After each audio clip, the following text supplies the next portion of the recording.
Ever feel like you're capable of way more? Hmm. Like you have the whole other level inside just waiting to be, unlocked. Well, today we're taking a deep dive into this guy, Cam, who's basically saying our limits, they're pretty much self-made. Hmm. He's got this 8 weeks to anything thing, all about pushing boundaries, tapping into what he calls, get this, superhuman potential. And the interesting thing about Cam is he's not like some guru up in the Himalayas, right? Right. This isn't even his first rodeo with this 8 weeks challenge. Oh, really? Yeah, he's actually doing it again. But this time it's different, more intense, more like self-aware. Okay, so back up a sec. 8 weeks to anything, what is that I'll exactly? answer this. A goal, Mhm. right? But not just any goal. A goal that kind of scares you a little. Yeah. Makes you think, can I actually do this? Okay. Then you give yourself 8 weeks, 2 months to make it happen.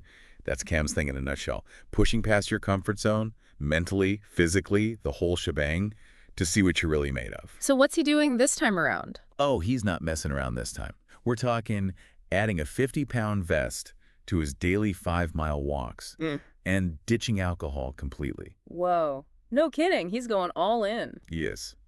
But it's interesting, right, that he's choosing to do this whole challenge again.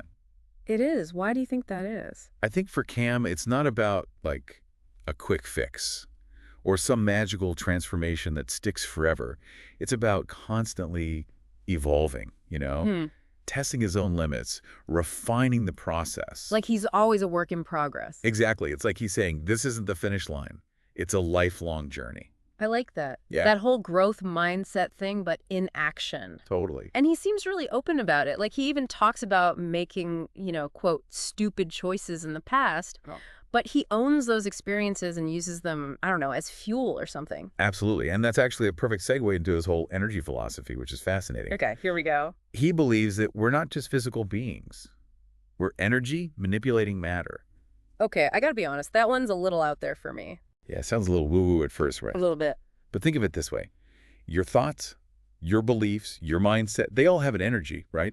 Okay. And according to Cam, that energy directly shapes your reality. It's not like some, mystical thing, but it's about recognizing the power your mind has over your experiences. So if you're constantly thinking about limitations, you're more likely to, like, stay stuck. Exactly. But if you can shift that energy, focus on possibilities instead, that's where the magic happens. You open yourself up to a whole new realm of potential. So instead of letting, like, our circumstances define us, we can actually use our minds to flip the script. Exactly. And he uses this analogy about competitive eaters. That's kind of wild. Competitive eating. Okay, how does that fit in with all this? I know, right? But it's actually pretty clever. So he's saying these eaters, they train their bodies to do things that seem like impossible to most people, like they're literally stretching their stomach capacity. And his point is, if they can do that through pure willpower and mindset, imagine what the rest of us could achieve in other areas, I see what he's getting at. It's about breaking past those self-imposed limits we all kind of put on ourselves. Yes, we put ourselves in these boxes, Yeah. but maybe the walls aren't as solid as we think. So true. And Cam is a big believer in like, okay, you had an aha moment, now what? Turn it into action. He's not about just thinking about this energy and potential. He's about applying it. That's where his whole thing about consistent, committed, inspired, imperfect action comes in, right? I was just about to say, I love how he emphasizes imperfect. Like, we don't need to wait for everything to be perfect before we start. Exactly. He even says himself he's still figuring it out, which is kind of refreshing, honestly. Always experimenting, making adjustments, admitting when he messes up. It's not about being perfect. It's about being in it, Right. being on the journey. Which, let's be real, is a much healthier way to approach personal growth. 100%. Yeah. He actually calls this going from cringe to compelling, which I kind of love. Cringe to compelling. Okay, I'm listening. Cringe to compelling. Okay, spill the tea. So he talks about watching like old videos of himself and cringing, which, let's be real, we've all been there. Oh, 100%. Those old Facebook posts can be brutal. Right. But he sees it as a good thing. Like that cringe, that's your starting point. It shows you how far you've come. And compelling, it's not about being perfect. It's about the work you put in, always getting better, refining your message, owning who you are. So it all comes back to that constant evolution. It's not about the finish line. It's the journey, baby. Even the awkward parts. Exactly. And he actually says this cringe to compelling thing. It's not just for like personal stuff either. It works in business, relationships, anywhere you're putting yourself out there trying to step it up. Wow, that's a really interesting way to look at it. Takes the pressure off, you know? Like, you don't need to have it all figured out right away. Exactly. Go experiment, make those mistakes. That's Oh, how you yeah. learn. So let's say someone's listening, right? And they're feeling that cringe, like, oh, I'm not where I want to be yet. What would Cam tell them? He'd probably say, own it, use it. That feeling, that desire for something more, that's your starting point. That's you saying, okay, I'm ready for my 8 weeks to anything. And part of that is really looking inward, like really examining yourself. He calls it mirror gazing, which before you picture anything weird, it's not about vanity. It's about taking the time to look at yourself, your thoughts, your actions, really understand what makes you tick. Which can be kind of uncomfortable. It's way easier to just coast, you know? Totally. But Cam would say that's where the good stuff happens.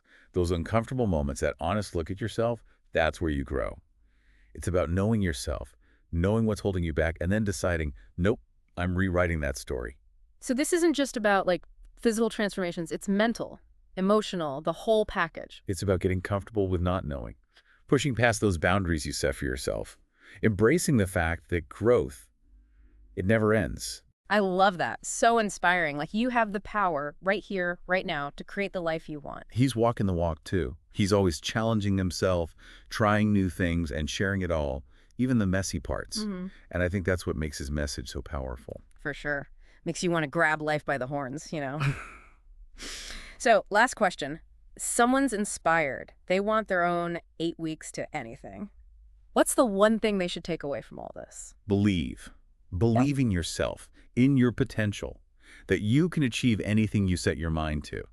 It's about changing your mindset from limitations to possibilities and then taking action consistently, passionately, even if it's not perfect. Love it. Because at the end of the day, it's bigger than just 8 weeks. It's a whole new way of life. 100%. You become the architect of your own growth, and the best part, the journey, the whole thing, that's the reward. And on that note, we'll leave you with this. What's your anything? And what's one small step, no matter how tiny, that you can take today to get started?